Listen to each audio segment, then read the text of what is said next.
Smart helmet. When humanity tries to force the brain into a new operating system. In 1950, the Cold War was heating up and humanity faced a major question. How to become smarter. While the espionage was underway, a mad scientist shouted, "If we can stimulate muscles with electricity, why can't we stimulate intelligence?" And so, the smart helmet was born. The world's first device that promises to turn you into a genius, or at least make you shine in the dark. The genius principle. The helmet is equipped with 6 super strong magnets. A 12-volt electrical wiring system is powerful enough to electrocute a mouse. When you wear the hat, a mild electric current will awaken dormant brain regions. The result, you'll come up with great ideas, or at least figure out why your head is burning hot. User manual. Step 1. Put on helmet. Step 2. Think. Step 3. Call 911. Doctor, where do you draw your inspiration from? I saw a chimpanzee in the lab. After receiving a mild electric shock, it solved the problem 1 plus 1 equals 2. I thought, if it's that smart, then I'll be a genius. And that's how I invented this helmet to boost human intelligence. Classic incidents. Herbert, a banker, wore a hat for 10 minutes and suddenly believed he was a chicken. He sat incubating the egg for 3 days before his wife lured him out with bread. The result? He came up with the idea to start an egg business. One more case. A writer wore a hat to find inspiration. The result? He wrote 200 pages of words all about Bob and considered it a surrealist masterpiece. A physics professor wearing a hat claims to have invented freezing hot water. He spent 5 years and $1 million proving it's impossible. The steel helmet was actually a KGB secret weapon. Its purpose, to make American scientists invent useless things and bankrupt them. At that time, the opposition had split into 2 opposing factions. The supporters faction, the organization Association of Rapidly Intelligent People. Opponent, protest don't trick us. A man is suing a manufacturer because a hat made him forget who he is. During the trial, he said, I wore the hat to remember the dog's name. Now I don't remember who I am and what I am doing here.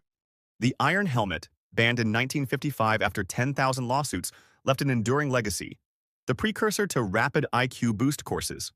And most importantly, prove that there are no shortcuts to intelligence, unless you're willing to sacrifice a few brain cells.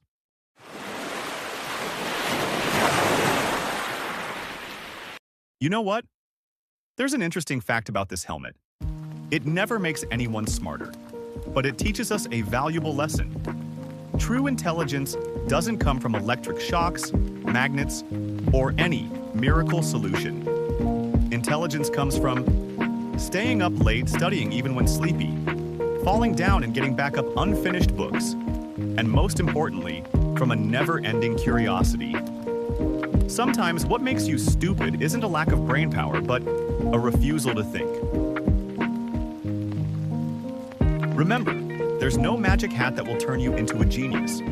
But there's something even more powerful: perseverance.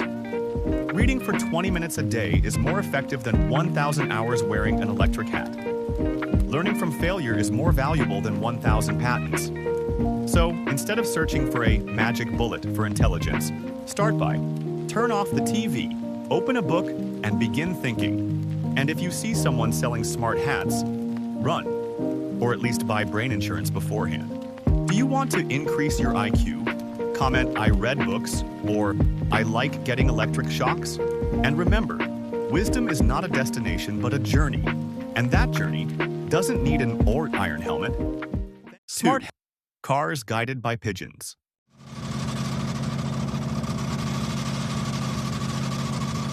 In 1903, humanity faced a major challenge: how to get from home to the bakery without crashing into a lamppost.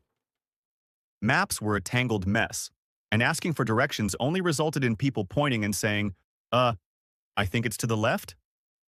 In desperation, an inventor looked up at the sky and saw a pigeon debut on his head. A realization dawned on him. It can fly, so it must know the way. And so, the pigeon-guided car was born. The principle of genius: a pigeon is trained to read a miniature map. When the car reaches a turn, it will peck at. Green button: go straight, because it sees a female pigeon ahead. Yellow button: turn left, because the food is on the left.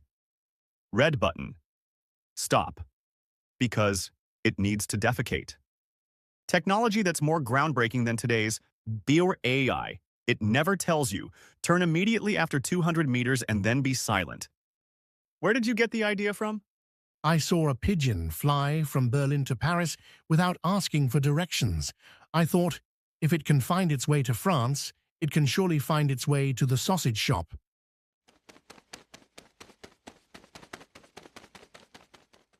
Did you see that pigeon flying over the Eiffel Tower? It's actually chasing a pie. Tired of getting lost? Try Pigeon-Guide 1903. Early traffic warning via its cuckoo cooing sound. Special feature: automatically finds its way to the nearest park, because birds love trees. Only $9.90 plus 1 kilogram of sunflower seeds per month. An unexpected incident: a gentleman only wanted to go to his lover's house, but his pigeon led him to 5 bakeries in a row. It turns out it was trained using bread. The newspaper Avian Times alleges that pigeons are being pumped with caffeine to speed up their pecking. A noblewoman is suing the manufacturer because a pigeon led her to her ex-husband's old house. She claims it showed signs of colluding with the enemy, a rather unusual case. I wanted to visit my daughter. That bird led me to the cemetery 3 times. Then I found out it was named Edgar, after my neighbor who passed away just last week.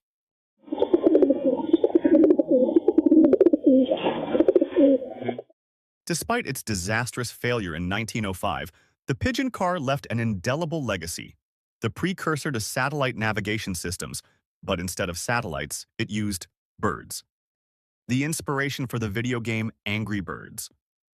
And most importantly, proving that sometimes the highest technology is furry technology. Should have used pigeons. Do you trust pigeons more than Google Maps? Comment Team Birdbrain or Team AI. The pigeon car teaches us, don't entrust your life to a creature with a brain smaller than a pea. But let's thank those brave inventors. Thanks to them, we know that sometimes to move forward, you need a bird willing to defecate on your rearview mirror. I believe I can fly.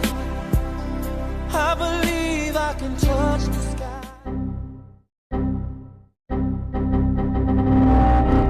Pigeon.exe has stopped working. Reason: saw bread.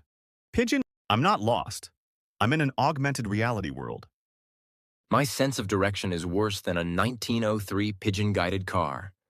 And remember, if your great-grandfather ever used this car, your family might still have that bird-believing syndrome. 3. Radio. In 1947, the world was obsessed with 2 things: jazz and atoms. Then a mad scientist came up with an idea. If we can use atoms to make bombs, why not use them to listen to music? And so, particle radio was born.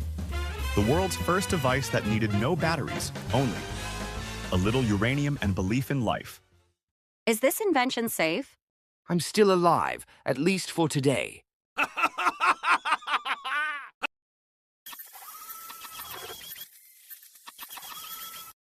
The principle is simple.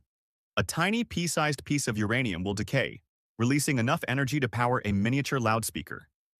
Each time you listen to the radio, you're not just enjoying the music, but also contacting the future. And if you're lucky, you might even develop some special talents. Doctor, what inspires you? I saw the mouse in the lab after it had been running around the reactor. It singed, "Take thee a train so well."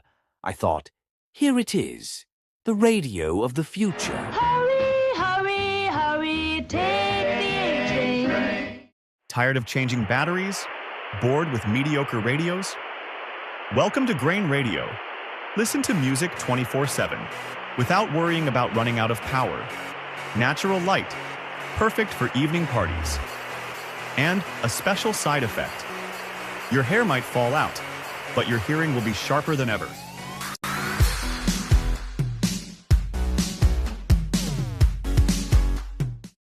Rumors circulate that radio particles is actually an alien plot to slowly cook up human brains.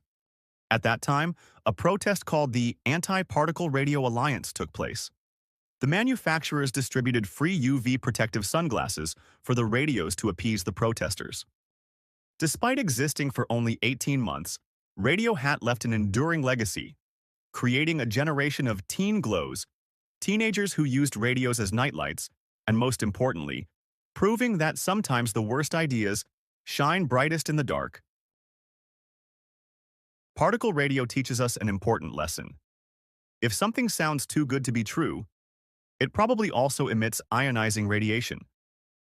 But remember, every advancement requires sacrifice. And particle radio has sacrificed the skin, hair, and sometimes even the thyroid gland of its users. Would you dare to use particle radio? Comment, "I like to shine," or "I like to live." I use the radiation to power the radio. I'm not toxic, I'm just energetically affectionate. And remember this, if your ancestors lived long lives despite using particle radio, you might have superhuman genes. Thank you for watching this video. Please subscribe and hit the bell icon to receive notifications for the next video.